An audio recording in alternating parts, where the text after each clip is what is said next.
Wow, I don't have anything to eat. Holy shit. What? Really? Oh, boy. Oh, this could be fun. I did eat prior, though. I did eat prior. Nothing to eat. This is probably a first, actually. I think this is the first since the first Tom show. Since the first Tom show that you haven't eaten anything else.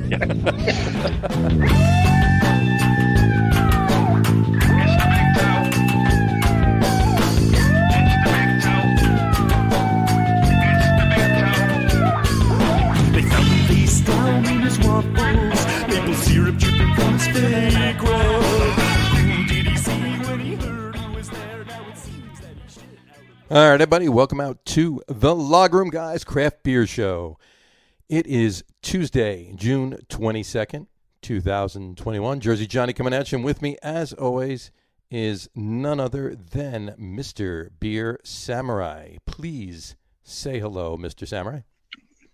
Hello. It is National Chocolate Eclair Day. National Chocolate Eclair Day. We have that here. So happy National Chocolate Eclair Day. As opposed to those eclairs that have no chocolate on them. And what's the point? I don't know. I'm going to join you, though. I actually have one right here, too. Nice. Cheers. Happy Cheers. National Chocolate Eclair Day. I actually have 5 of them here. I'm just eating one. I don't think they're going to make it through the show. The great thing about What's that? you start from this side.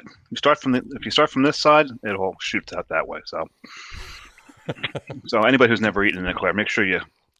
Otherwise, it looks kind of gross. That can be said about a lot of things, but that's besides the point. Mm-hmm.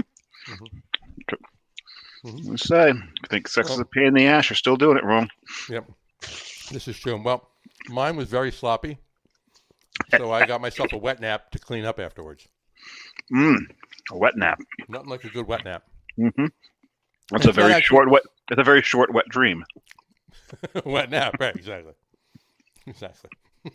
They're very few and far between, but when they happen, oh yeah. Here we go. So it was a homemade wet nap. I actually took a paper towel and wet it. So there we go. Leaving that one alone. So it's also National Onion Ring Day. I don't have onion rings because I'm not a big fan of onions. It's also. Where did Tom go day? Oh, no, we haven't introduced him yet. That's right. Yeah. It's also No Panty Day. No panty day.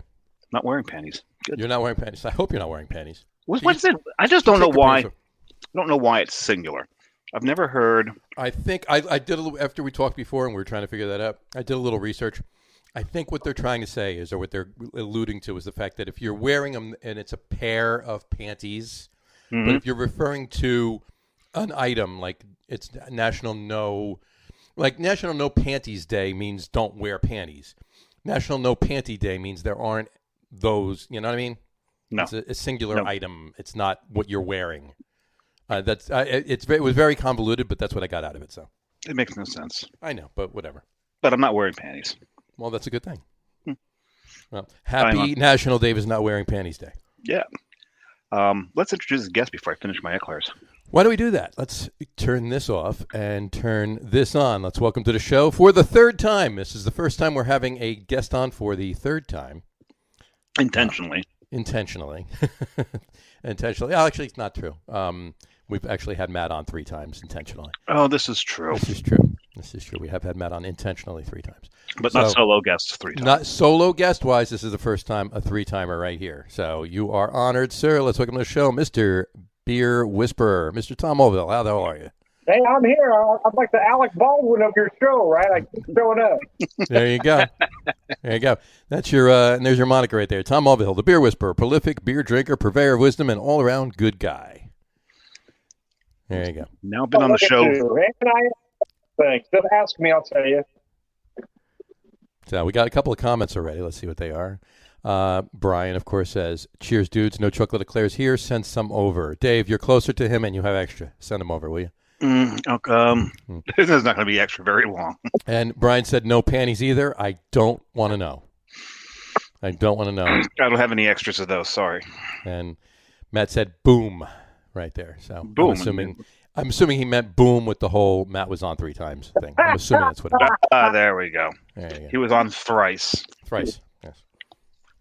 So, well, Tom's already open because Tom was thirsty waiting for us. Waiting for the technical issues. Major, yes, folks. Those of you watching live, we are sorry, but there were technical issues beyond our control, and it involved all three of us this time, not just one. So Yeah. we apologize. So, in any event, we are here now, and we're going to start drinking. Dave, why don't you open your beer? And in any event, there is a certain technological company that's named after a fruit that can just suck it. This is true. We've decided that. We've decided that at the moment, that particular fruit that grows on trees is really acting up and a real big pain in the rear end. It has something to do with Isaac Newton. Something like that. But Tom, you've opened up already. What are you drinking? Common Sand? Yeah, it's called Lemon Sandy. Sand. It's a really new one from Mother's Brewing from right here in Springfield. It is a summer beer, right? It is a lemon lager. A lemon lager. Oh, so it's almost like a shandy. Yeah, but it's not a shandy, but yeah, it's a similar flavor. But it's 5%, so I mean we're full strength beer here. That is a great logo on that glass. Yeah, it's a great glass. Yeah. There you go. Nice. Very nice.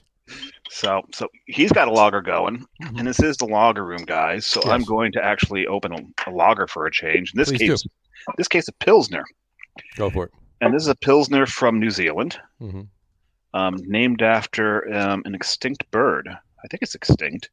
I don't know. We have a resident biologist, photographer, can you let us know, please? ornithologist. Is the Here. method? And it'd be Method. method from Moa. There you go. Oh, nice. Ooh. Oh, that is a beautiful, beautiful nose feel. We haven't used that in a while. We haven't used that in a while, and his birthday was yesterday, so Was it? yeah. Happy birthday, nose feel. Happy birthday, Nosefeel. Oh, that's lovely. I poured it's very active. This You wasn't. This Liz wasn't. poured the hell out of that one. Yeah.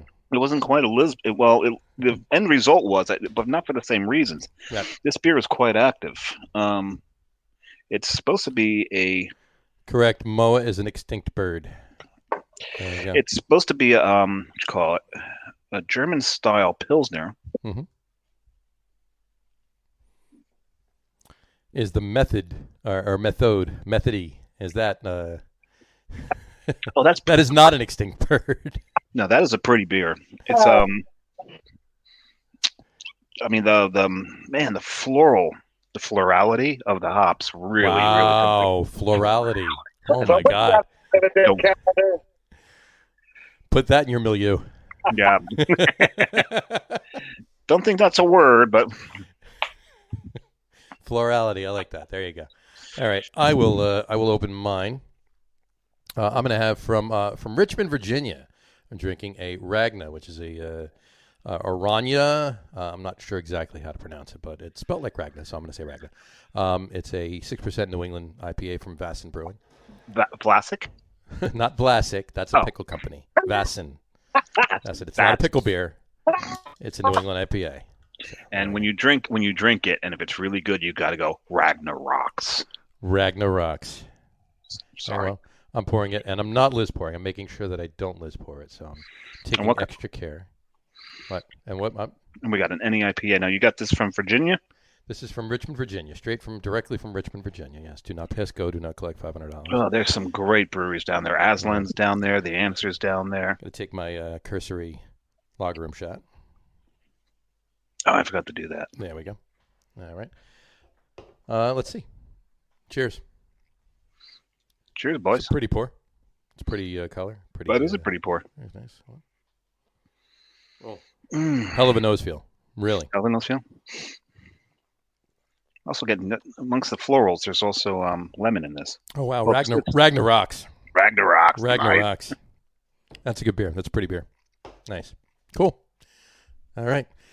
Tom is either perennially cheersing or he's frozen. I'm not quite sure which it is. Well, he just updated his Wi-Fi.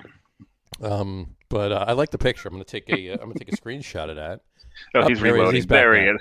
Damn it! I missed it. I'll have to go back. He's back. Hi, Tom. Yeah, you froze on us for a little bit. You were, yeah. We got another comment here. Matt said, "Moas are a group of flightless birds." Comprising. Thank you for the Potensky speak. Comprising at least 9 species that went extinct in New Zealand. The largest was approximately 12 feet tall and up to 500 pounds. Wow, that's bigger than Matt. Not quite, but Yeah, well, not much bigger, I should say. not much bigger. But bigger, yeah. And yeah, he did say comprising. There you go. But I like compriring. Compriring. But anyway, so cool. Well, that solves the beer stuff. So I'm going to turn this off and let's drink and talk. So how the hell is Missouri there, Tom?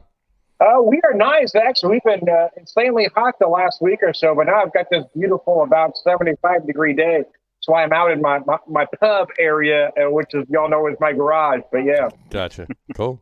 Very nice.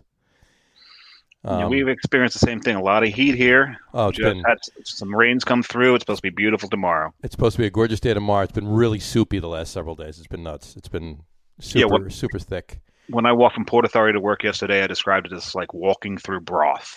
There you go. You walk through broth. Not quite thick enough to be soup, but it was definitely. It was that's crazy because in New York I would imagine it would have been more soupy than broth, but I can see the broth thing. That's well, like I said, what is it? I think I've said it before. Letterman once said, "New York, the city whose streets make its own gravy." There you go. I just saw a meme actually before. It said, "People in other states hear from New Yorkers that New York has the best bagels because the water in New York is the best." And then below it was a picture of water laying in the streets. It says water in New York. So, it is. And a lot of their water comes from Jersey, doesn't it? It does, yeah. Doug Smith said, Tom, how many in already? And he's cheersing you a bunch of times. And then he said, try to stay sober, Tom. Prost. Good old Douglas. There you go. He's one of my haters, actually. He's put that up there to make fun of my style, as it were. Is that is he baiting you? Yeah. He's making it sound like I drink a lot and I drink often, but I'm probably nowhere near his league, the truth be told. Well, there you go. Well, then you've said it. There you go. It's on record. And all three of us before the show already said that we're not getting crazy tonight. We are not. This is not going to be. This is not going to be a typical, as you heard in the intro, and that's why we use that intro for today. This is not going to be a typical Tom show. No, I got to be at work at 6 in the morning. Tom's got to be at work at 6 in the morning. That's 7 a.m. to us, but yeah. And I'm going to the beach, and as everybody knows, sitting under the hot sun exposed in the sand with a hangover is always fun. Ideal. Always fun. Absolutely. Ideal. Yeah, I could tell you a couple of stories about hangovers and drinking on the beach. But yeah, it wasn't fun. But I'm not going to do them right here. So they're interesting, but not for this. Anyway, cool. Well, are there any new breweries since we last talked? Pop open in Missouri? Anything to report? Well, not yet. We got one coming this fall called Wire Road, and I'm really excited about this one because Show Me, one of my favorite breweries in town, their current head brewer Andy is going to be the head brewer at that new brewery, Wire Road. So I'm very excited to see him in that different capacity. That's cool. This guy really is an amazing brewer. So this will be a larger brewing system for him. So I'm really excited to see what he's going to do over there. Gotcha. How big a brew house they putting in? Do you know? I don't know exactly. In all honesty, I don't know the details, but it's going to be larger. So Show Me is basically a home brew shop that brews beer, but they're brewing 10 gallons at a time. So almost everything you're going to get at Show Me Brewing is going to be a one-off. So sure. Any of my friends that come from out of town, I always direct them to Show Me. But now he's going to this new brewery, Wire Road, where it's going to be a much larger capacity for it. Yeah, I mean, it could be at that point, it could be a 2-barrel system, and it's a larger capacity for him. Yeah, pretty much. Yeah. You know, I think it's a 10-barrel, but don't quote me. I'm not exactly sure. Right. That's interesting. Cool. That's great. Yeah, you get somebody that's dialing in recipes on a 10-gallon system. They're gonna be awesome. Well, there's not a lot of room to. Well, there's also the scaling issue. So as long as you can scale up. Well, yeah, of course. But that's for him to do, and hopefully he will. And we expect a full report back on the next Tom show. Absolutely. As soon as they open, man. There you go. Now the other thing is, we're seeing a lot of states completely open up. Like John and I were talking before the show. He's wearing the Tilted Barn hat. Tilted Barn, because of COVID, you had to make a reservation so they could keep the crowds down. Massachusetts used to have to order food because, of course, ordering food while drinking beer kept the virus away. but they've dropped that silliness now. How's Missouri? Have they opened up? They still any restrictions? Yeah, no, we're the Wild West here, Southwest Missouri. I mean, certain parts of Missouri are still requiring masks, but here in Southwest, hey man, we are deep red right here. We are the Wild West. They're not afraid of any virus out here. And as the case numbers go up, I mean, if you look at the national numbers, Missouri is looking terrible, and the region that I live in is a current hot zone. Oh, but no, don't wear masks out here. They don't need that. I just came from talk about the Wild West. I just came from Texas last week. Was down there, and yet no masks. I was actually surprised that the servers were wearing masks. I thought that they opened up completely. I thought that they were just they did. They dropped all mask requirements, but I don't know. Well, I thought they had. It's probably the same. You know what? It's probably the same thing as Well, that is in New Jersey right now, or whatever. They're given the independent places, the establishments, the ability to say, hey, you know what? We still want to wear masks, or we not necessarily require you to wear one, but we're going to wear one. Right. So they dropped everything in Jersey, but still walk in the ShopRite, and every single employee of ShopRite is wearing masks. And and a lot of other stores too, stuff like that. It was weird walking around, being in Texas, because if you're wearing a mask and you're a patron, the other patrons are looking at you funny. Yeah. So I started. I mean, of course, I landed. First thing I did is I went to an In-N-Out burger, because you got to, and then from there right to a brewery. And as I got out of the car to go into the brewery, I had my mask on, and everyone was looking at me funny. I got into the brewery and asked them about it, and they said, yeah, there's no mask requirement. So I took it off, and other than every now and then go into establishment here or there, or the airport, I was maskless in Texas. There you go. So you didn't have your Lone Ranger thing on. Is that going? No, I was not. No one called me Tonto. He did. Well, he didn't wear a mask. He just had all the eye makeup. Well, so you didn't have your loincloth on, is what you're saying? You didn't wear that. It was no panties day, so you couldn't wear the loincloth. Panties. Yep, no panties either. So. Okay.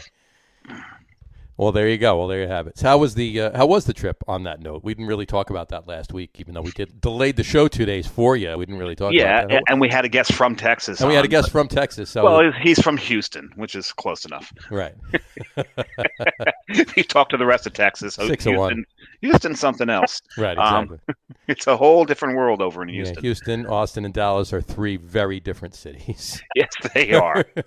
But I was in Plano, just north of Dallas. The first brewery I went to, Odd Muse, pretty good stuff. They're relatively newish, so they're still dialing in. Newish. I forget exactly how long they've been open, but newish goes on the file it away with nose feel and floridity. Florality. I like floridity too. Floridity is also ignoring all kinds of COVID restrictions. Right. Floridity. That's the idity when you're in Florida. Floridity. The idiocy when you're in Florida. So Odd Muse was good. There's a couple of brew pubs in the area. Urban Bear, and you've heard me say this before about a brew pub. The food was great. Food was really good. I went to this great brew pub the other day. Food was awesome. Anything else to say? Nope. Well, I paid my bill and I left. There you go. No, I had a barbecued quail. It was really good. Barbecued quail. They pull the feathers off? Yeah. Okay. Just making sure. Good. Sometimes you never know. Weird cuisine, There was no bird shot left in it. No, none. No buckshot. Buckshot would have blown the thing up. Buckshot in a bird. You got a couple feathers left. That's about it. Look, I got a quail donut. You gotta love it. Anyway, on that note, there was another one that wasn't all that great, but then I went to this one place, and hopefully we'll get that was that Lone Star Taps and Caps. Lone Star Taps and Caps. Yes, he wants to. What's his name? Rick, and I've got to reach out to him. I never got around to it today, so we're gonna have him keep an eye out. He'll be on the show from Lone Star Taps and Craps. Taps and Caps. Hope it's not Taps and Craps. Well, unless they play dice. No, that's no, possible. they had some great beer there. Awesome, cool. So speaking of Vlasic earlier, I brought back a beer from Texas. Okay. It was a pickle beer. Okay, from Vlasic. Oh, what? Yeah, it wasn't Vlasic. I forget the name of the brewery. So then you were getting excited when I said Vlasin because you thought Oh, it was yeah. Vlasic. It's not Vlasin, it's just Vasin. You poured the thing. You poured the thing, and it was you just got a huge whip of garlic. Gotcha. Wow. There's umlauts over the A as well. So would it be Vasin? Vossen. Vossen. Vossen. So there you go. Vossen is in Vos deferens. Let's not go there. With the whole new panties thing, it's going to be a very difficult thing to talk about. Anyway, so 3, 2, 1, back from the tangent. Here we go. Yes. What you call it? I got something to bring up. And Dave and I were talking about this before. He had never been there. I've been there. Not sure if you have. Tom, have you heard the news about Falling Rock Tap Room in Denver? Oh, yeah, I've never been there, but I saw that post. Yeah. Yeah. They're. I mean, it's 24 years. 24 years in the business. He faced a lot of crap though. Whatchamacallit? He's not closing just because of COVID. It was a factor, but there's been a 54-week ongoing project on Blake Street, which is right near Coors Field in Denver, in Lodo, and whatchamacallit? It's cut his business by 30%. Really? Yeah, and it's a shame. And I mean, they've been like since '01. They started with the whole countdown to GABF. I mean, you go out there that whole week. GABF starts, as people that have been, they know. People that haven't been, there's 5 sessions for GABF. There's a Thursday night and then 2 on Friday, 2 Saturday, or maybe it's 1 Saturday. I think it's 2. But anyway, so it's a 3-day event. But they'll start Monday with what you call it, pre-gaming, if you will. But intro to you get out there and you just party all week at Falling Rock, and it's been a huge staple, especially for all the Great American Beer Festivals out in Denver. And then they do a lot of other things too. I mean, they've had Sour Fests, they've had what else? A couple things actually. I'm looking for it right here. Have a list here. Here we go. They've had Sour Fest. They do every year. They do the Pliny the Younger. They do a tap. Oh, Pliny really? the Younger. Yep. They do a Fresh Hop Festival. They do Dane Bramage Week. Dane Bramage, not Drain Damage. Not brain damage. Dane Bramage. They did. And not drain damage. Not drain damage. No. Well, that's what happens. That's drain damage is what happens the morning after Dane Bramage. Yes. Yeah. So exactly, but yeah, they've been around for a long time. It's a huge staple. I mean, it basically helped build the craft beer scene in Denver. It really did, and it's a shame, but yeah, they're closing up shop this Sunday is their last day of operations. That's it. Oh, that's awful. Yep. I hate to hear places like that go under. Yeah. Well, it was like a couple of years ago, and it wasn't because of anything like that. He was just done. But a couple of years ago, Dave, you and I went to the Muggs Ale House on Bedford Ave in Williamsburg, Brooklyn. Was his last day, and we were there. So we were there for Ed. So that was a good thing. But yeah, he was just done. 27 years at that point. He's like, he looked at me that day. He's like, John, I had enough. I'm done. Because he lived all the way out on Long Island, so he was commuting every day. It was just insane. But love to get him on the show though. Once, I mean, he's not in it anymore, but he's definitely got some stories for 27 years. Sure, he does. House, so that'd been awesome. But yeah, anyway. So what's your thoughts on that, Tom? What like not just specifically bars closing because of whatever reason COVID related or whatnot, but just specifically Falling Rock. I know you haven't been there, but you know the history, you know the story of it. But John, I'm having trouble hearing you. I'm just getting a lot of distorted. Say again. There He said it. hear you. Yeah. He said he's having trouble hearing you. Yeah, it was coming out distorted for some reason. I couldn't figure out what was going on. That's odd. Now I can hear you perfect. Yeah, I was gonna say, and it's funny because since you dropped and came back on, your video's not jittery anymore. Your audio's better, and then John's distorted. No, yeah.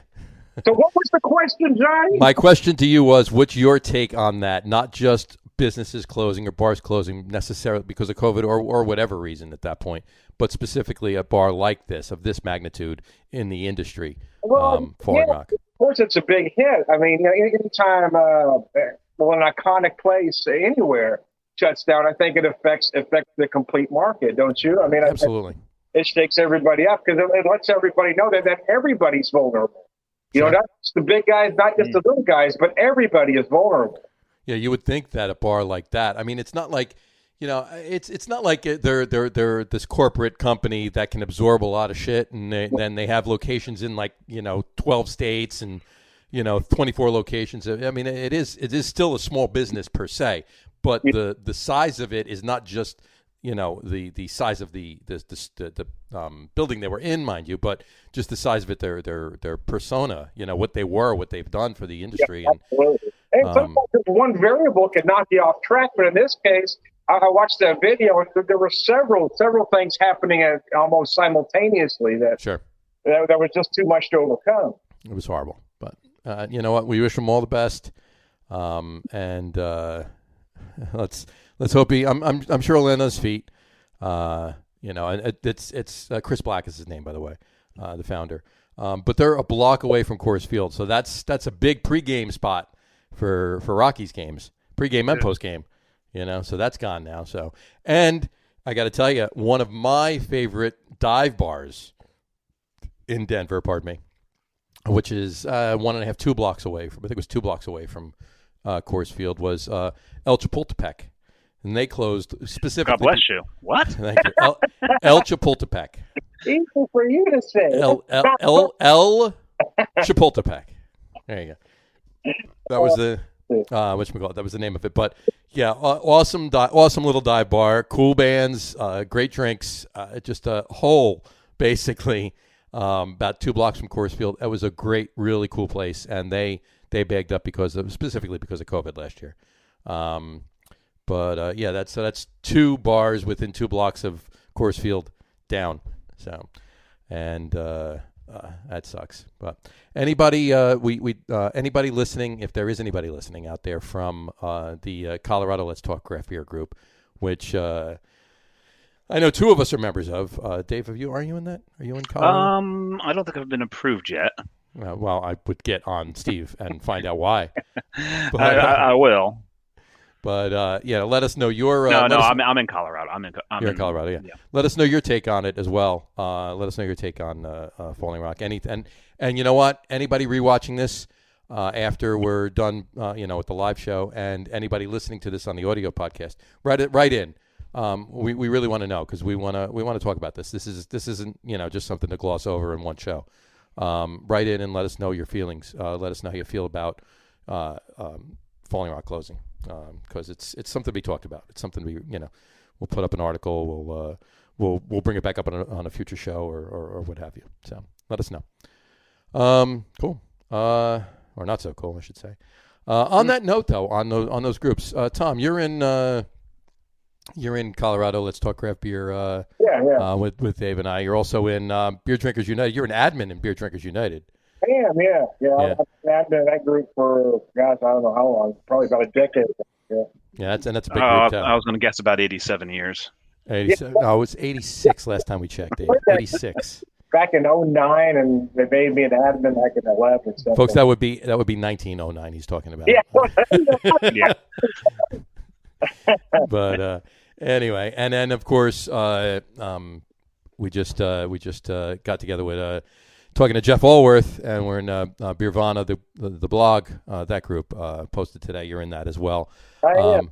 We talked to Jeff earlier, and at some point we're going to get him on the show as well. So that'll be an interesting show as well. But specifically speaking of the Facebook groups about craft beer, the bigger ones, there's a lot of smaller ones. They're really cool, and obviously the smaller ones are hyper local and stuff like that, and postings in that. But the bigger ones, how do you find a lot of the group discussions? What's your take on a lot of the, like I said, from the bigger ones? What do you think you think they're, heading in the right direction? It's not just, stroking some particular brewery or breweries. It's an actual, worthwhile discussions as far as the industry go. I think it's a hit and a miss per group, in all honesty. I mean, I've been in some groups where you do have honest beer discussions. You've got people that actually know beer in these groups. And then you've got certain groups that have people that think they know beer, right? You've got Plenty of those. I had an actual discussion with somebody where I've been drinking beer for 3 years. I know what I'm talking about. Well, excuse the hell out of me, Sonny. I'm going to walk in the other room now. I think it just depends per group. And I would like to, something was brought up a while back about, misogyny in a lot of these beer groups.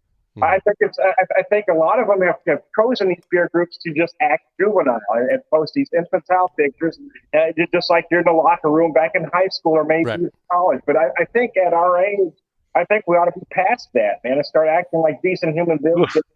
Never join the New Jersey group then. Yeah, you want to kind of. What I'm saying is, a lot of these and we say that with all the love in the world for everybody from the New Jersey group that's watching this, mind you. Because we've partaken and participated. We're both in that group, so. But we hear you. And we agree 100%. And when it comes to those discussions, there are groups to joke around, and and when it comes to when there's actual like really thick, heavy, like it's for real, it's not a joke, it's like really heavy misogyny or whatever you want to call it. There's no place for any of that anywhere. And then there's the line, right? There's somewhere between a joke and man, that's just crazy. Right. Absolutely. But as far as like on the joking side of stuff, there's groups for that, and then there's groups for an actual and everybody knows what they are, and you have the groups that you're in, and you know what, I'm in the mood for joking today, so I'm going to go to my group that jokes around and bust chops and everything else. Boom, I got that. But I'm in the mood. I want to find out. There's a topic. Hey, you know what? I want to find out about what everybody's thinking about this Falling Rock, a closure or whatever. So I'm going to go to a group that's actually going to talk about it, and it's not going to there's not going to be 19 jokes that I got to sift through before I find one thing that I know. So stuff like that. But that's where I'm talking about. I mean, there's a lot of it out there, and there's plenty of different groups to join, no matter what your direction that you're looking for to achieve in joining the group is. But as far as for Johnny, there's beer and boobs. Beer and boobs, absolutely. Beer and boobs. Who doesn't like those things? All the best things begin with B. Beer, boobs, and booze. Yeah, and bacon. Don't forget bacon and bourbon. Beer, boobs, and bacon. We might have asked this question last week, but I didn't. Obviously, if we didn't ask it, I'm asking it now. But if we did ask it last week, I obviously didn't ask it to Tom. You're speaking of bacon really quick, and you're talking about jokes. Tom, I got to ask you a question. I'm giving you a choice. Here we go. If you had a choice of eating bacon every day for the rest of your life, or being skinny forever, would you pick hickory smoked or applewood? Oh, applewood without. All right, absolutely. See, he's with me on that one. All right, there you go. You gotta love it. So, in any event, I chose to be skinny. No, you're harder to kidnap when you're not skinny. Exactly. There's a lot of good pluses for that. I mean, and not just sizing, but sizing. Yes. There you go. But anyway, how are you guys doing on your beers? Because I'm almost done. I'm almost done, but I'm not sure I'm ready for my second yet. Is that right? Why? Oh my God! Can I reach for the camera and feel your forehead? Are you okay? Like I said, I'm trying to control myself tonight. Trying. Oh, there you go. See, he finished it. He's good. So I open my second now. I'm gonna jump to a third. Well, no, but your second is as heavy as it is, so you can take your time and enjoy it. Oh, like that matters. Like anybody that watches or listens to this podcast thinks that's an actual true statement. You see me destroy barley wines. It's just not.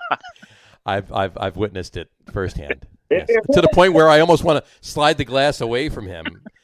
Dave, have a sip of water. Water, Dave. Yeah. Imperial stouts we're going to talk about later, but no, it's Tuesday. There you go.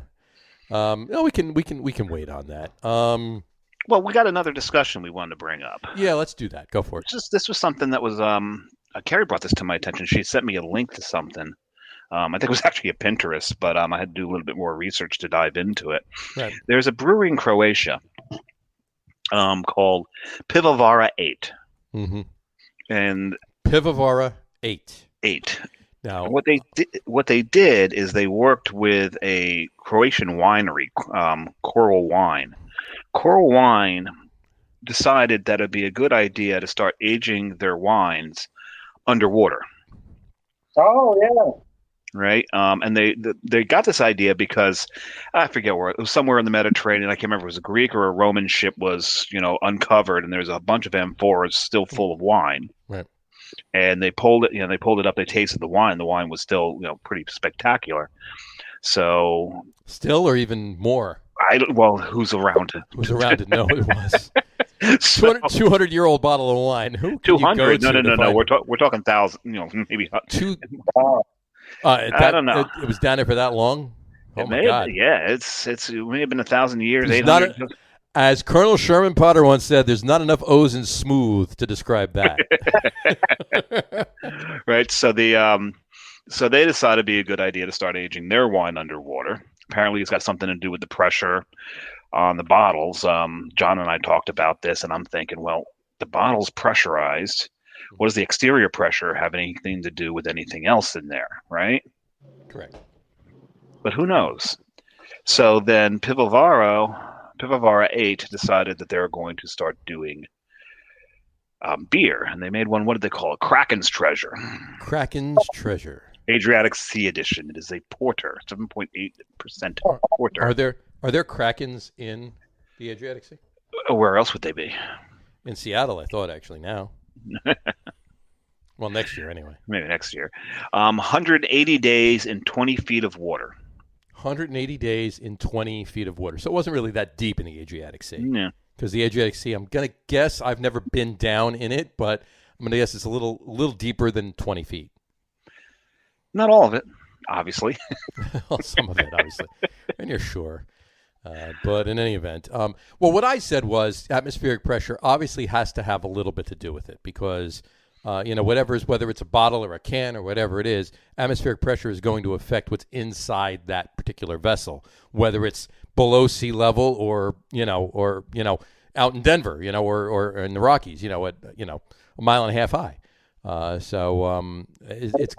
got to have some effect on the particular liquid inside that vessel. So I think the temperature of the water temp would have something to do with it as well. Sure, well, that too. Yeah, I think that may have more to do with it because pressure, as we know, has a lot to do with barrel aging. Mm-hmm. Has a huge impact on it. Sure.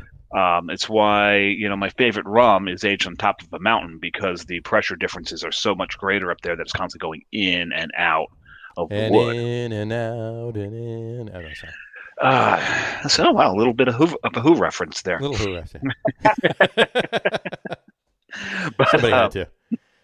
But, so we know it's with wood, but I'm thinking, you've got glass. How much can it do to glass?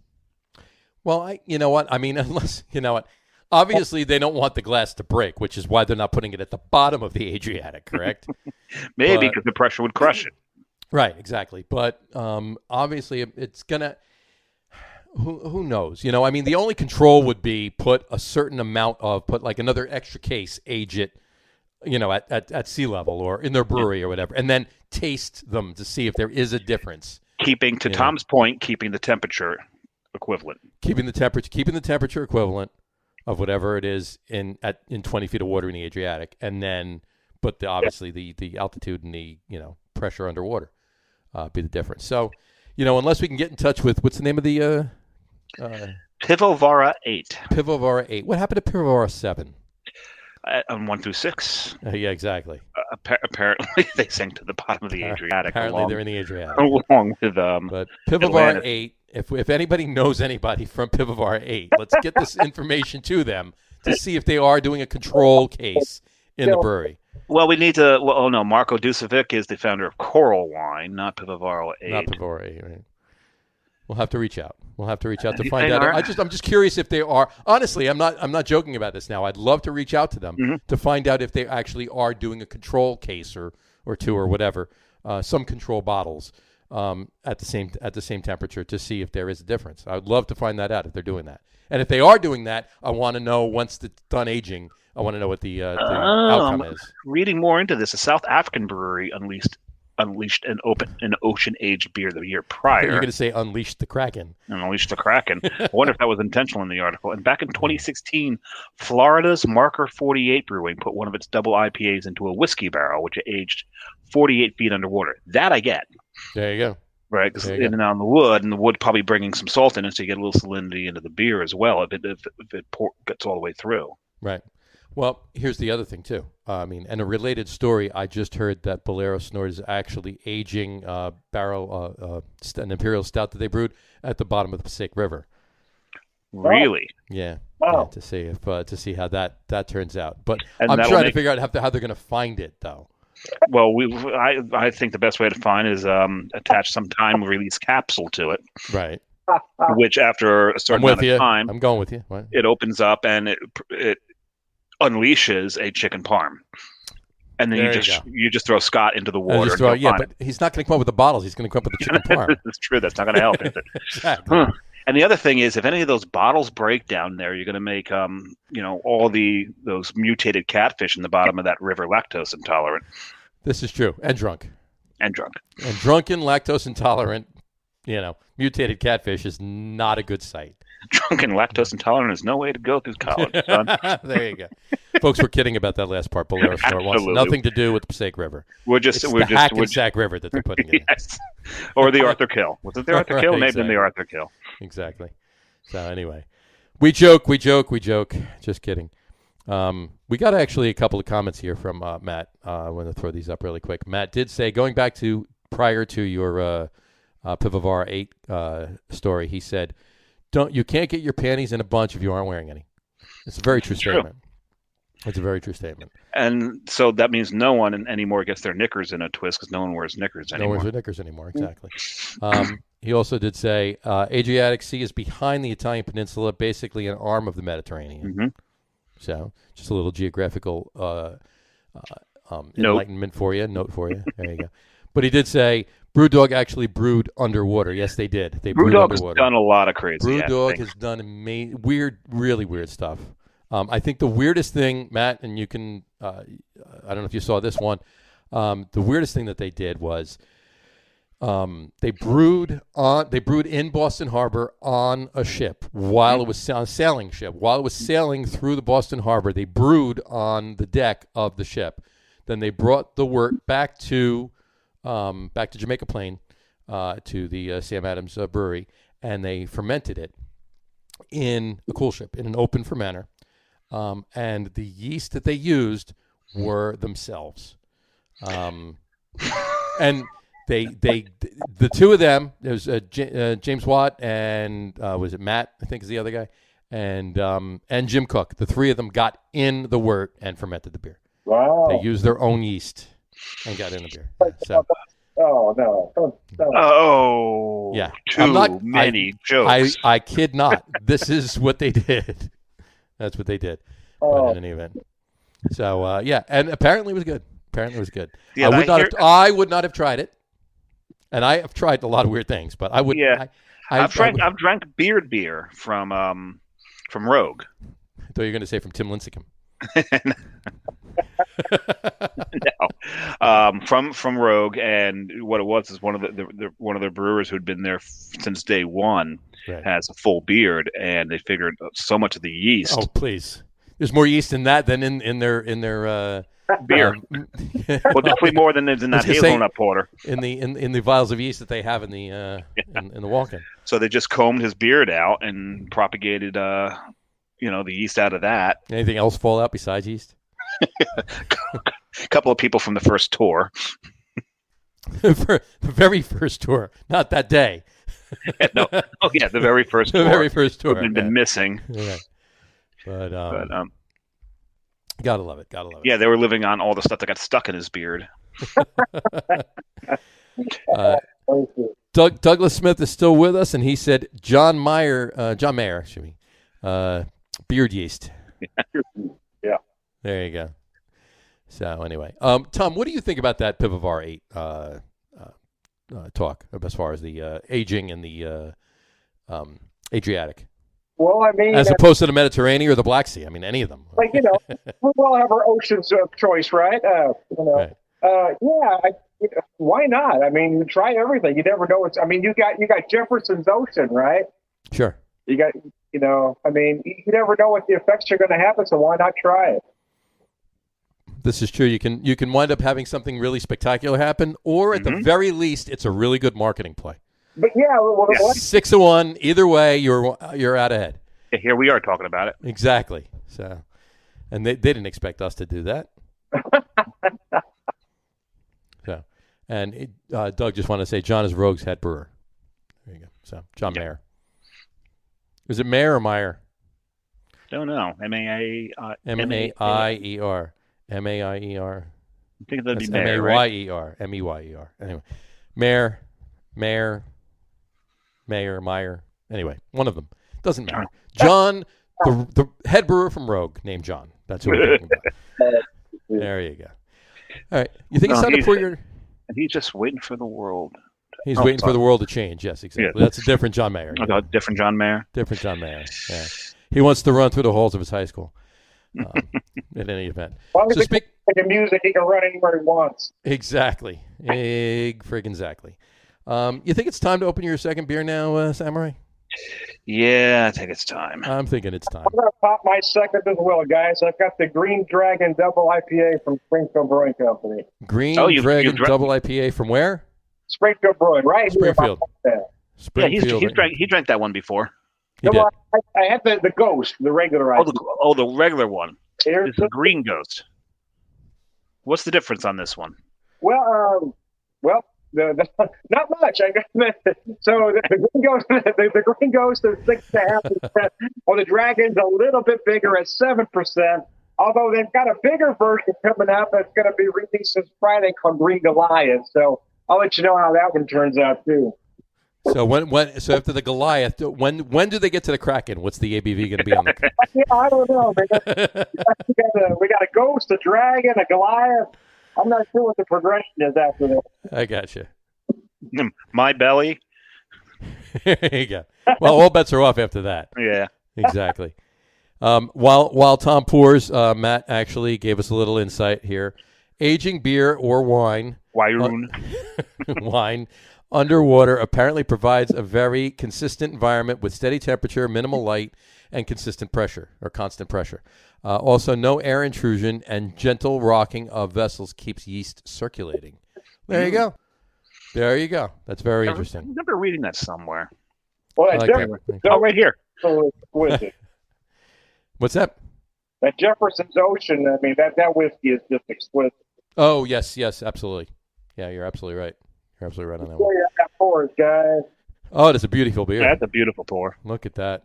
Very nice. Not green at all. It's not green at all. I thought you were pouring a St. Patty's Day beer. I thought you had it left over. I was like, for Greene County, where we all preside. There you go. Got it. See, we don't know that. But now we do. Yeah, we do. The things you learn. The more you know. I'm waiting for the thing to go across the screen. But then you forget stuff. It's very easy it's much easier to forget stuff than it is to learn stuff. So, Samurai, what are you drinking? Well, I decided, I grabbed this thing off of a single shelf. Right. I got Weyerbacher's thing off of a single shelf. It's Weyerbacher's 21. It's their 21st anniversary beer. And looking at the side of it, today is its third birthday. Today is that particular beer's third birthday. I don't know if it can focus on this, but it says 6/22/18. Oh, I believe you. Wow. So it's appropriate. It's got candles on it. I actually, you know what? I'm going to tell you something that's very weird right here, and I'm not joking at all by saying this. This is the honest truth.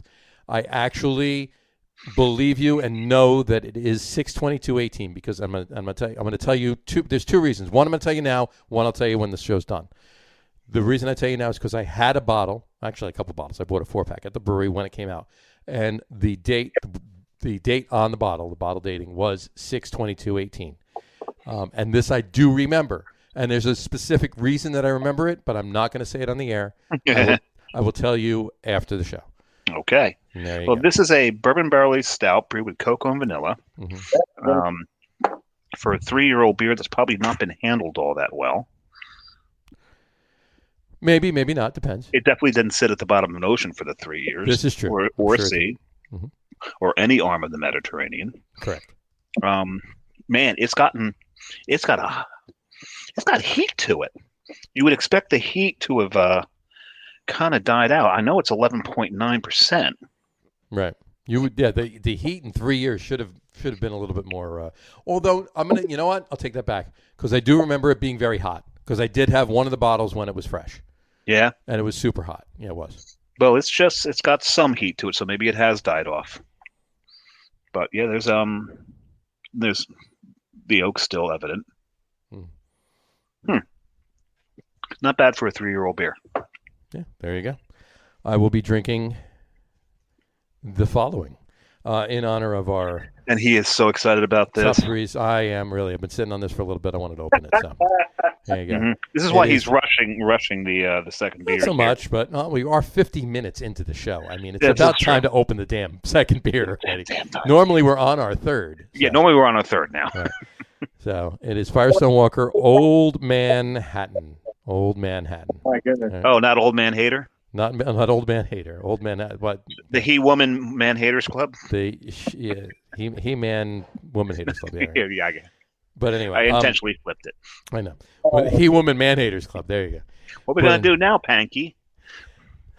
Anyway, this is a blend of, I believe, 4 or 5 different beers. At least 3, if not 4 of them are stouts. All barrel-aged. It's Parabola. It's Sticky Monkey. Both amazing beers in and of themselves. Oh yeah. And then there's a few other beers, and then there's a couple of beers that were aged. One of them in oak barrels with cherries and orange bitters and orange peel. Oh wow! And then another one, I believe, was aged in vermouth barrels. So basically, blending all these together, you got a really big American strong ale that's stout-esque, if you will. That has big bourbon notes, big whiskey notes. This is all from reading. I haven't had it yet. I didn't even open the cap yet, I'm telling you. Big bourbon notes, big whiskey notes, and old-fashioned notes, and Manhattan notes, hence Old Manhattan. So there you go. That's what I was told from the cap. So. And I love my Manhattans. I know, and I love my old-fashions. And I work in Manhattan. And I work in old-fashioned? Yeah, I was waiting. So... I just popped the cap, and I'm going to drink this out of this glass. Sunday brunch. There you go. Which is a cane beer. I'm actually drinking out of, because it's such a dark beer, I'm drinking out of my lovely Black It's Beautiful glass. Is that right? Yeah. Well, that's a lovely glass to drink out of. Yeah, it's a cool glass. Cool movement, cool glass. Very good. I'm going to take my cursory lager room check-in picture. Pardon me. And we sit and wait while he goes ching, ching, ching, ching, ching, done. You got a Vogue. Cheers. See, now you can see the cane logo better. Oh, yeah. Cheers. So there you go. Oh, wow. That's a nice nose. That's pretty. Oh, wow. That is really good. That is really good. That's really tasty. I'm getting stouts. I can actually taste.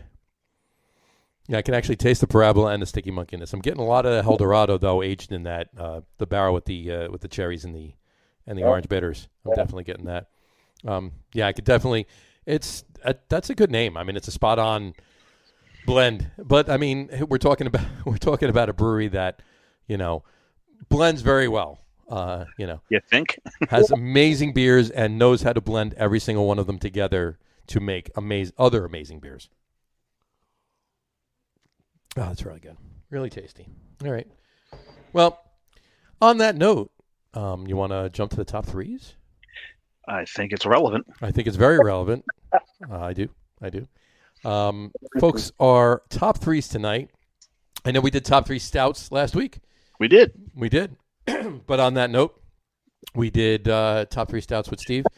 But we did it without, made sure that there were non-barrel aged stouts. Non-barrel aged stouts. And the reason we did that is because we're running out of ideas for top 3, so that way we still preserved our top. Let's go back. Let's backtrack a little bit. We were running out of ideas for top 3s. We have a boatload more now. So we brainstormed and have a boatload more now. So at the time we were But with Tom coming on tonight and Mr. whiskey bourbon himself, we figured this would be a perfect time to just segue right into top 3 favorite barrel aged stouts. There you go. So top 3 favorite barrel aged stouts. That is what tonight's list. Like we're wont to do, we put a few restrictors on this. Well, we framed it. We framed it a bit. It's a little, a little framed. Well, before we get to that portion, let's see what Matt's drinking. Yes. Let's see what Matt's drinking. Matt is having a Trim Tab Brewing New Zealand style Pilsner. Oh, very nice. See, I had a New Zealand Pilsner. It wasn't style. It was a New Zealand Pilsner. It was a Pilsner brewed in New Zealand, but it was a German style Pilsner brewed in New Zealand. Yes. So what would make this even better is if Trim Tab Brewing was actually in Germany and they brewed a New Zealand style Pilsner. That'd be awesome. Matt, let us know how that is. I'm really curious. Yep. I have not had anything from Trim Tab. Good. Neither have I. But and let us know. Let us know more about that brewery. Let us know more about it. Yep. So, not the restrictions, but the framing we put on back out. Top 3 favorite barrel aged stouts. Go ahead. The framing we put on this was we would do one that was more of a national, well-known, kind of like your BCBS or whatever. Yep. Then a local, something local, and then something a little more out there, maybe harder to find, maybe even a one-off. Yep.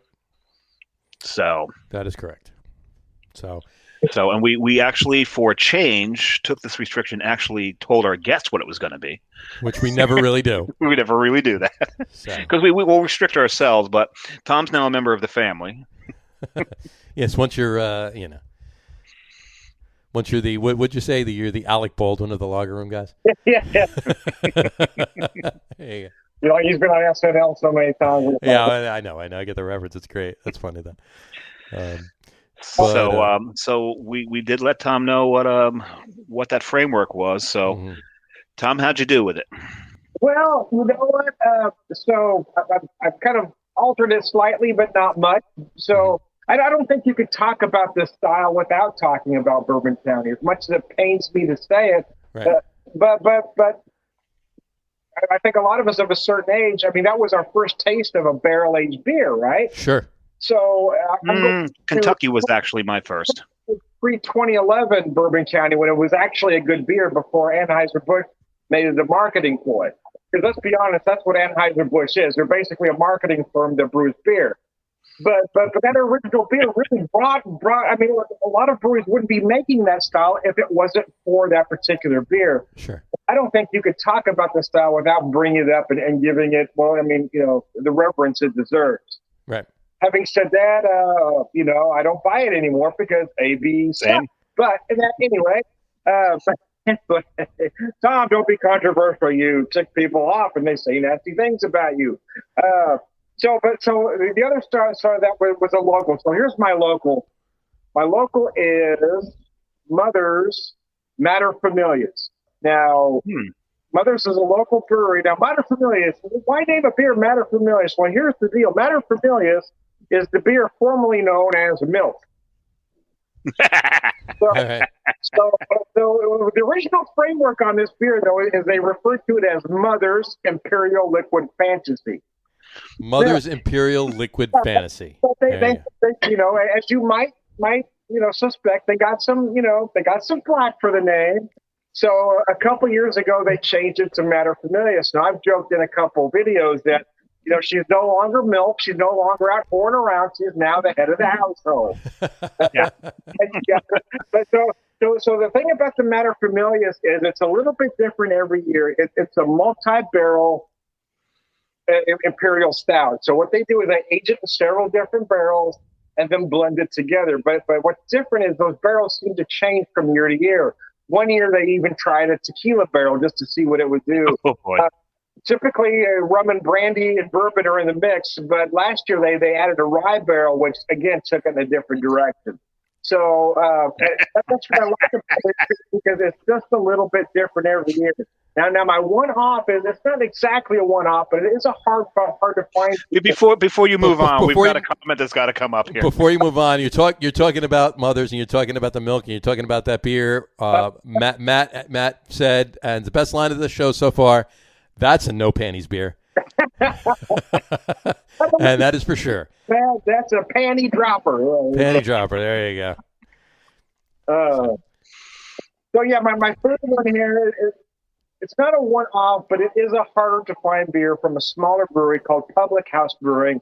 Okay. They have 2 locations, one in St. James, Missouri, one in Rolla, Missouri.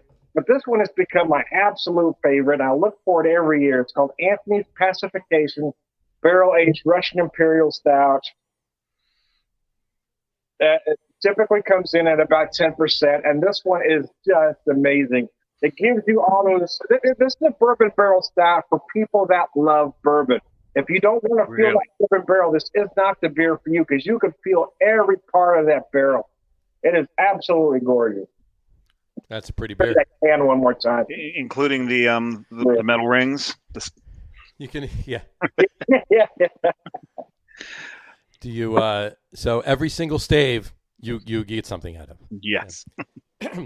Do you now? Obviously, you have the can there. Do you have more than one of those cans there, Tom? I only have one on this bar, but yeah, I have a couple cans in the fridge. Because John's gonna be doing a road trip in 2022. Yeah, no, man. This is one of those. One of these. It's one of those small breweries that it's it's one of those little engines that could kind of breweries. Right. Just doing some of the best beer on the planet, in my opinion. They're just incredible, everything they do. And for a while there, when they started out basically doing session-esque type beers, just everything right true to style, and they were perfect. But a few years ago, they just started going out of the box, and now they're just hitting home runs with beers like this. Very nice, very nice. It's great to hear that.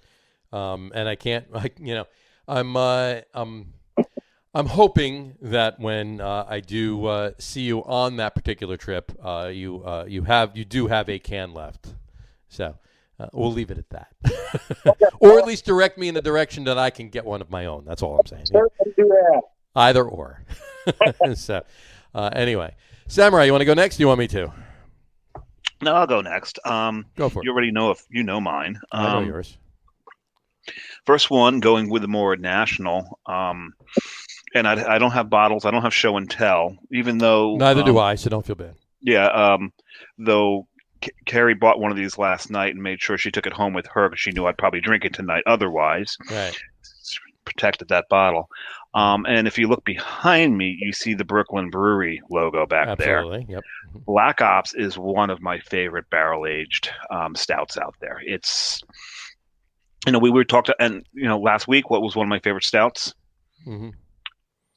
Black chocolate stout. Black chocolate stout, right? Exactly. Take it barrel aged. You get Black Ops. You get Black Ops. Hey, Matt. You've had a Black Ops recently, didn't you? Let us know. I think that was probably back in at Johnny's place. That was wasn't that long ago, was it, Matt? But anyway, continue, Dave. But Black Ops is just that is if you really want to sit and just get yourself wrecked, because I think again, black chocolate stout I think is understated in its ABV. Mm-hmm. I'm positive Black Ops. Black Ops is definitely understated in its ABV. Absolutely. Yeah, I agree. Absolutely. That thing will wreck you. Mm-hmm. So I'll go in the same order that Tom did here. My local, and I hope there's some left tomorrow because I'll be down the shore. That's a Jersey term for going to the beach. Down the shore. Down the shore. Oh, wait, hold on. Matt just said as far as Black Ops go, it was okay. Okay, yeah. Yeah, I'm sure it's fine. Right. It's fine. And I hope Carton has some of this left. But Sunday is one of my favorite local barrel-aged beers. It's based off of a beer called Cosmonaut. So Cosmonaut is a milk stout, and they dry hop this with astronaut ice cream, which is a lot of fun within itself. Dry hop with freeze-dried ice cream. With freeze-dried ice cream. Mm-hmm. So they put that in there, and then they take it and they put it in brandy barrels. Mm-hmm. and they age it on wet walnuts and maraschino cherries. Mm-hmm. And it got And the result is Sunday, of course. Sunday. Right. So you got and it's luscious. It is fantastic. You taste the cherries, you taste the walnuts, you taste the chocolate, the vanilla, the strawberry. It's a fantastic beer. And last Wednesday they re-released it in cans. Mm-hmm. Hopefully there's still cans left when I'm down there tomorrow. I believe there is some, and if I didn't have to get ready for the sports podcast tomorrow night, I might actually meet you, but I won't be able to. So, yes, because you know what that'll turn into. I won't be able to do the sports podcast. So the harder to find, one-off, whatever. It's not so much that it's hard to find. It's just that when it hits the shelves, it either disappears or languishes because of the price point on it. Because a lot of people will jack up the price point. Sure. And this is Eclipse's 50/50 series. Such a good beer. And it is. I think the Heaven Hill ones have been some of my favorites. Mm-hmm. But they've done it in so many different bourbon barrels, whiskey barrels, so many different iterations of this beer, and I'm not certain I've ever had a bad one, mm-hmm. or anything less than spectacular. Let's put it that way. Less than spectacular. And from what I understand, you've had some that were much more than spectacular. Yes. And my brother goes to Lake Tahoe on a regular basis, and he's been in their tap room, and he says they regularly have about 10 of these on tap at a time. It's insane. It really is. And so what okay, so I'm going to have 3 flights every 50/50 that you've got. Right. It's just, and then you just and I'm going to sleep right over there in the corner. And I'll be over there when you need me. Just call me over there. Beautiful. There you go. So there's my list. There's your list. All right, my list. Here we go. I'll go in the same order as well. All right. On the note of national, if you will, and I got to put a little caveat in there. It's national, but it's not necessarily national. You'll hear in a minute. Going off of Tom before, Bourbon County Stout. Absolutely agree with you. It's one of the first bourbon barrel stouts any of us ever had, so forth and so on. The first one was the Kentucky Bourbon Barrel Stout, correct? Yeah, but I actually. But it was not nearly as good. It was not. It's good, but once you tasted Goose Island's Bourbon County, Bourbon County brand stout, get it right. Once you tasted that, it was like Kentucky what? Yeah. So no offense to them. You started it. They did it better. They did. So in any event, Bourbon County Stout, but I'm going to take it to another level. As far as my favorite or the best one, the one that makes my favorite is the Proprietors. The Proprietors Bourbon County brand stout. It's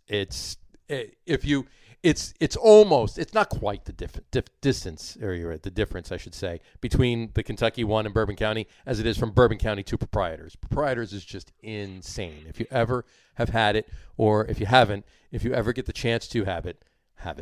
It's insane. It really is. That could have qualified for the harder to find category. It could have qualified for the harder to find, but because of the price point when it comes out. Yeah, but it is released now. It's not released nationally. You have to actually win. The only way to get Proprietors is unless you live in Chicago and know people at Goose Island. The only way to get it is to win a bid. So again, it could have fit into that hard to find. It could have fit in a hard to find, but I used it as I didn't want to put a Bourbon County on a hard to find list. I really didn't, So I put it on that one. Meaning my Bourbon County for me, it's a national level, so it's my national one. But the Proprietors is just so much better, so that's why I went there. And also the fact that Tom did Bourbon County, so I didn't want to do the same one. So in any event. I'm going to have another Eckler. And there you go. Is that your second, third, fourth, or fifth? Fourth. There you go. All right. I'm not ashamed. He's not ashamed, and he's working them. He's working them good, folks. He's working them good. He's working them for you. All right. Enjoy it. So that's my national level. My local level. There's a lot. It's really, I got to be honest with you, it's really hard to pick. There's a lot of breweries in New Jersey putting out really good liquid, and there's a bunch putting out really good bourbon barrel aged stouts too. But the one I'm going to go with here is going to be, and this is the reason I use the cane glass, and it's not Sunday brunch. No. All right. It's if you've ever had their, and they've only released it seldomly actually. Christian Patrick. Oh God, yes. All right, Christian Patrick is an imperial stout that they've released 12%. Actually, it's named after one of their brewers' kids that was born. Yes. As they were starting to brew that one. Yep. And I believe just regular Christian Patrick is 10.9 or something like it's in the 10s. But the rye barrel aged Christian Patrick is friggin' insane. Never had that. Or I should say was friggin' insane. Yeah, it's that's John's way of saying, Dave, I've got none left. You're not getting it. I don't. Yeah.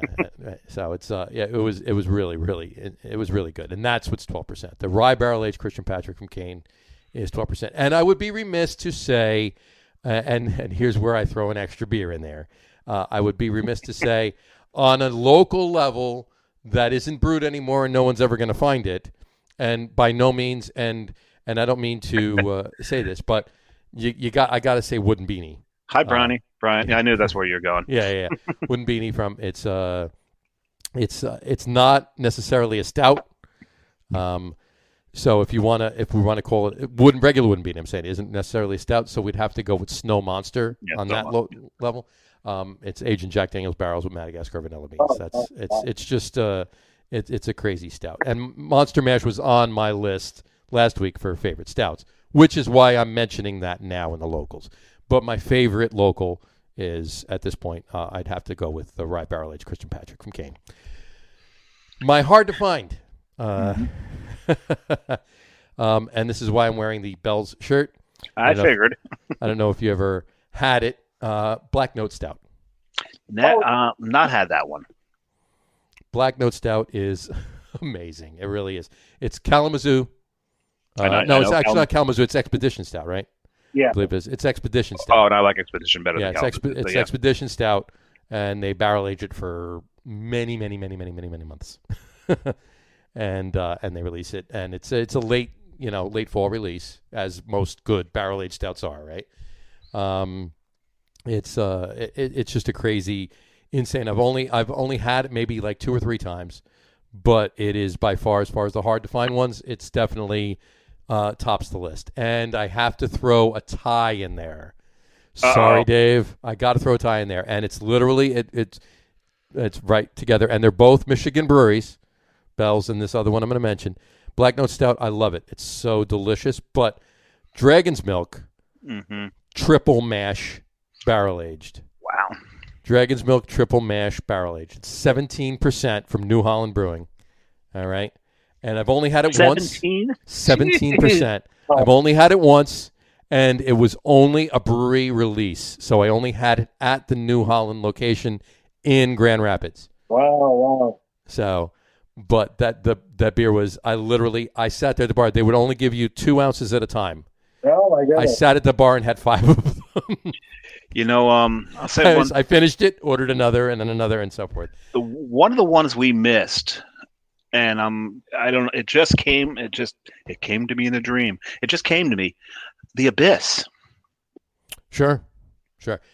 You know what? We talked about this before. We could literally. Without lying, we could literally probably name 300 barrel-aged stouts in our top 3. Between the 3 of us, I'm saying. Yeah. Because there's so many really, really, really well-done ones out there. But, yeah, the Abyss is an amazing beer. KBS. CBS. Absolutely. And we're gonna start posting these top 3 lists on our Facebook and our Instagram. We are? Yeah, we are. We're going to start doing it. And I need to finish. I need to finish catch up on that list, don't I? We need to. We're going to start posting these, and we need to.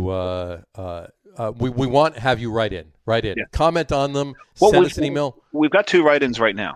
We've got a bunch. I'm going to get on them in a second, but I'm going to finish this plug, if you will. Thank you. Write us in. Go to our website. www.lagerroom.com and write us in an email, get on the mailing list, but write us in an email, or just message us on Facebook, or message us on Instagram or Twitter for that matter. And we want to know your top 3s on any of these lists, tonight's and any others. And as far as this particular one goes, it's your national one, your local one, and a hard-to-find one. That's what we need for the top 3 favorite barrel-aged stouts. Let's get on these right here. Whatchamacallit? Matt gave us his local is Carton Shipwreck Porter. Not a stout. Not a stout. Okay. But okay. And I concur. Carton Shipwreck Porter is phenomenal. Shipwreck Porter is aged in shipwreck barrels. Shipwreck spiced rum barrels. It's their honey porter. It's Carton's honey porter aged in shipwreck spiced rum barrels. Now, shipwreck rums, they make a vanilla rum. Mm-hmm. And if you take that vanilla rum and you put a little floater on top of the porter, mm-hmm. that is absolute heaven. It is. It's really, really good. And shipwreck rum vanilla is just pick that up, have it. Yeah, just have at it. Have at it. Yeah. Have at it. His national one, Avery Tweak. And Matt knows about tweaking. And twerking, not twerking. I don't want to know. Matt doesn't know about twerking. Leave him alone. But Avery Tweak, and I concur. Avery Tweak is amazing. And I'll give you a quick aside on Avery Tweak. There was like 8 or 10 of us. We did a Facebook back in the beginning of the pandemic last year, 2020. We did a night where it was, like I said, 8 or 10 of us just drinking. We started at like 7 o'clock. We ended at like 2 in the morning. Yeah. By 10 or 11 o'clock, we were so out of it, and we were all, I was asking Jess, just I don't care, grab anything out of the fridge. I'm drinking an 18% or 17 or 18% Tweak at 11:30. After all of this, I'm like, holy shit, what am I drinking here? We didn't even realize what we were drinking at that point. But no. Avery Tweak is just so good. It's insane. And his hard to find 2014 Bourbon County brand stout vanilla rye. Though at this point it's falling off and price is stupid. Yes, I agree. And Matt did correct with shipwreck. He has a correction. He did. Hold on. 2 down. 2 down. Here we go. I cheated with shipwreck. Straight stout would be rye barrel aged. A night to end all dawns, folks. That is Antede is the acronym for a night to end all dawns, and that is again from Kane as well. Oh. Yeah, the rye barrel aged Antede is very tasty, and yeah, one of the things Kane uses rye barrels amazingly, and hence my rye barrel aged Christian Patrick. And then we have Douglas Smith. Barrel-aged Doris Destroyer from Hop and Frog Brewery. I have to agree with him. That is absolutely underrated. Doris will destroy you. Doris the Destroyer from Hop and Frog is absolutely underrated. Is a very, very, very good beer. It's fantastic. Boris, I was a huge fan of Boris, and when Doris came out, I drank the whole bottle myself. When I woke up, I remember thinking, "Wow, that was a great beer." Mm-hmm. And Matt also did throw this in there, too. He said he had Dragon's Milk Triple Mash at Paragon. Somehow it was smoother than regular Dragon's Milk, and it was 17%. And I agree with you. It's totally, because I had a regular full pour Dragon's Milk sitting next to me at the brewery when I had the Triple Mash, and it was so much smoother than regular Dragon's Milk. That's why I had 5 of them. I did not drive. Jess drove after that. But good thing. She after my second one, she says, "Yeah, I'm driving," so she stopped drinking. But the Triple Mash was insane, but I love Black Note Stout, so that's why they tied for that. So gotcha. Anyway, and then Doug Smith actually threw in national. So his national one was Lagunitas Willetized, Doris, and local is Negation Adriat Theory. Is it supposed to be an Adriat or a Draught? A Draught. Maybe. Negation. I'm not familiar with Negation Brewing. I've never. So what is local for you, Douglas? Can I call you Doug? What is local for you? Where is Negation? Let us know, Doug, where you are. Where is Negation? Where is local? And Matt, while we're waiting for Doug's response, Matt just said he just got a can of extended barrel aged Doris. Can't wait to crack it. Matt, maybe I just want to throw this out there. You might Black Ops for you. You might want to crack this on Friday night. Just throwing it out there. You might want to crack this on Friday night. Just throwing it out there. Anyway, Doug Smith says DC area, and Matt said it's Adriat Theory Brewing. Oh, got it. Okay, so the beer is Negation from Adriat Theory. Adriat Theory. Adriat Theory. Adriat Theory. Adriat. Adriat. Even though it's French, you do pronounce the T. Adrot Theory Brewing Company. There you go. So, and beer is negation. Beer is negation. There you so there you go. Perfect. Very nice. And there you have it. So that was a really good top 3 tonight. There's a lot of discussion on that. That was really good. And some good beers. And all of the beers that were mentioned there, not one bad one in the bunch. Nothing less than spectacular in the bunch. Seriously.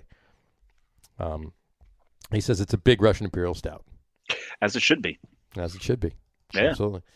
You brew a really, really tasty, big, nice, delicious Russian Imperial Stout and throw it in a really good bourbon barrel for a long time, and you're not going to go wrong. Nope. Because a lot of times the Russian Imperial is going to be a little sweet, and that barrel really helps round it out. Oh, yeah, rounds it absolutely. out. Yeah, it gives it gives it a different sweetness from the bourbon too, and the oak rounds out the sweetness in the absolutely. Drier sweetness if that makes any sense. Yeah, right? No, absolutely, definitely. Well, take what's the I can't remember what's the base beer for KBS. I forget the base beer, but that is a fantastic beer. I forget the base beer too, but it's a little on the sweet side.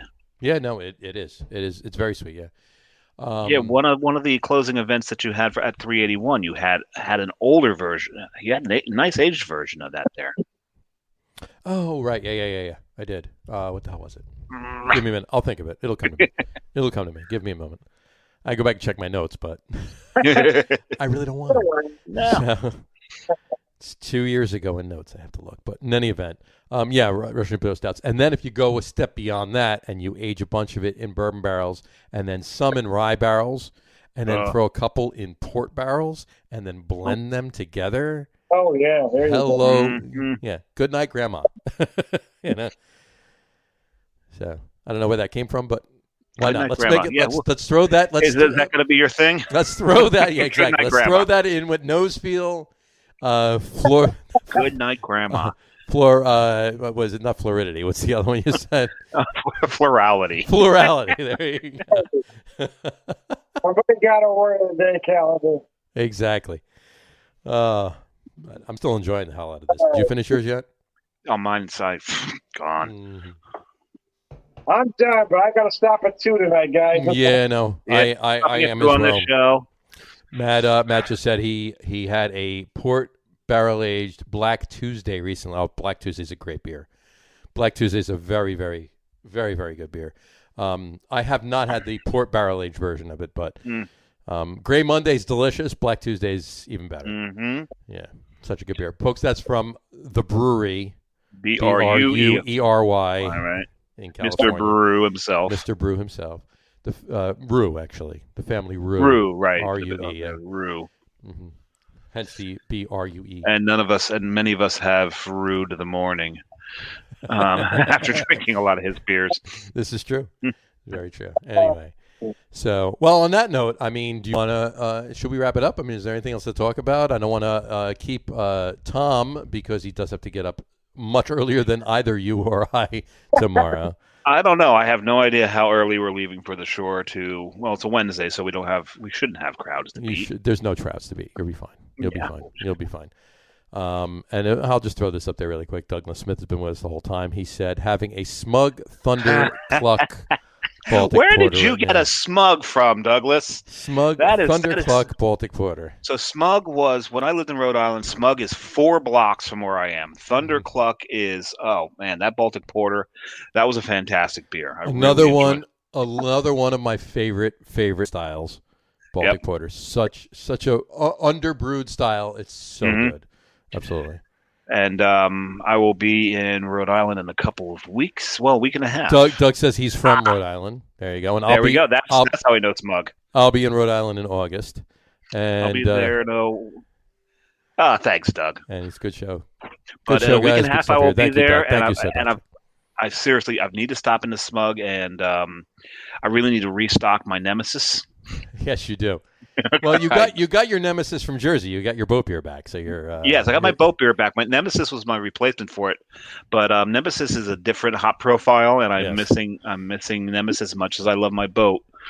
I'm missing Nemesis. That is such a great session ale, hoppy. That session. I think they call it session IPA. It's a session IPA. Yeah. You know, I still have 2 of those maple syrup beers. You have. Fevers. Yeah, well, I would love to. I would love to taste one of them with you. So I'm not even asking for the whole thing, just half of a pour. Actually, what I may do is I don't know if it'll last that long, but if I give it to you and you take it out to share it with Tom. There you go. We can do that. Yeah, hold on to it, and I'll take it out to share with Tom. There you go. That'll work. And while you're up there too, you're going to see Rob before I do. So find out why the hell he's not coming on the show. Oh, because Rob's Rob. He has no time. He's got a baby. Yeah. You know, we all probably a toddler by now. But but Tom, this beer we're talking about, it's like taking Mrs. Buttersworth, upending it right into your face. But it'll get you drunk. I don't know what the hell that was. You knocked something over. I don't know what the hell it was. That was weird. Anyway, or was that somewhere else? I don't even think it was here. Nothing fell. Wasn't here. Taking a really good winter lager and a can of Mrs. Buttersworth. Thank you. And pouring them at the same time in your mouth. There you go. There you go. Oh, the problem was me putting my hands above my head like Dave did. That was the problem. It just threw me off completely. Yeah. Absolutely. It's the blood. The blood just screwed me up. Go where it's supposed to go, and didn't work right. Yeah, exactly. Anyway, his language processing center of the brain. Well, it's in my hands, right? Because he's part Italian, so I'm Italian. With his hands up here, I'm half Italian up here. It just screwed everything up. So anyway. So on that note, we'll wrap the show up for today. We want to thank everybody for watching. And for those of you just listening to the audio podcast, thanks for listening. Don't forget to visit our website, www.lagerroom.com. That's LAGERROOM.com. And please remember, like us and follow us on all of our social media, Facebook, Twitter, Instagram, and our YouTube channel. All of them are at The Lager Room. Remember, we go live with the video podcast on both Facebook and YouTube every Tuesday night at 6:30. And for those of you that just want to listen to the audio podcast, you can do so on Apple Podcasts, Spotify, TuneIn, and Stitcher. And if you haven't done so already, please subscribe to one or more of those feeds, and you will never miss a show. Again, thanks for following along with us, Tom. Thank you so much for coming on again. Thanks, guys. It's awesome. I try to log on. When you're, especially like Friday nights, when you're a little crazier than usual. And you're a little crazier than usual. And I got on. We've Tom and I have gone back and forth a couple times on his show on Friday nights. So yeah, but I try to do that. But thanks again. Thanks for being our Alec Baldwin. Yep. You will always be our Alec Baldwin. Thank you. There you go. And also let us know about that brewery, the gentleman that's going from Show Me up to the other one. Yeah. Keep us posted on that. And we'll talk to you soon. Go, folks. Have a wonderful rest of your week. Have a great weekend. Drink a lot of beer, drink responsibly, and we will talk to you soon. Take care, folks. Cheers. Bye, folks. They found the face down in his waffles, maple syrup dripping from his fake robe. Who did he see when he heard who was there? Now it seems that he shit out of love.